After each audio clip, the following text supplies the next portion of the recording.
Bye bye Tiku, আমি ব্যবসার কাজে বাইরে যাচ্ছি। ভালো থেকো টিকু।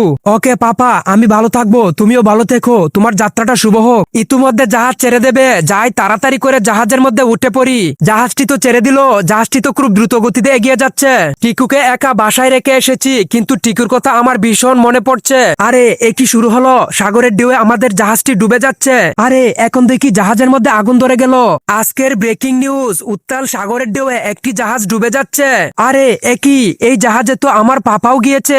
এখন আমার পাপার কি হবে? পাপাকে বাঁচানোর জন্য আমাকে আয়রন ম্যান বানাতে হবে। তাই এই গাড়িটা ভেঙে আমি কিছু পার্টস নিয়ে যাই। আরে গাড়ির মালিক তো দেখি আমার পিছে দাওয়া করছে, আমি তাড়াতাড়ি পালাই। আয়রন ম্যানটি বানাতে আরো পার্টস লাগবে, তাই আমি টিভিটা ভেঙে ফেলি। এই তো আমার অনেক পার্টস সংগ্রহ করা হয়ে গেছে। এখন আমি আয়রন ম্যানের হাত পা জ্বালাই করে নেই, কিছুক্ষণের মধ্যে আয়রন ম্যানটি হয়ে যাবে। এই তো ফাইনালি আমি আয়রন ম্যানটি বানিয়ে ফেলেছি। আমি আয়রন ম্যানের ভিতরে ঢুকে পড়ি, আয়রন ম্যানটি নিয়ে তাড়াতাড়ি যাই। ও জাহাজটি পেয়েছি, এই জাহাজটিকে আমার সাগরের নিচ থেকে উপরে উঠাতে হবে।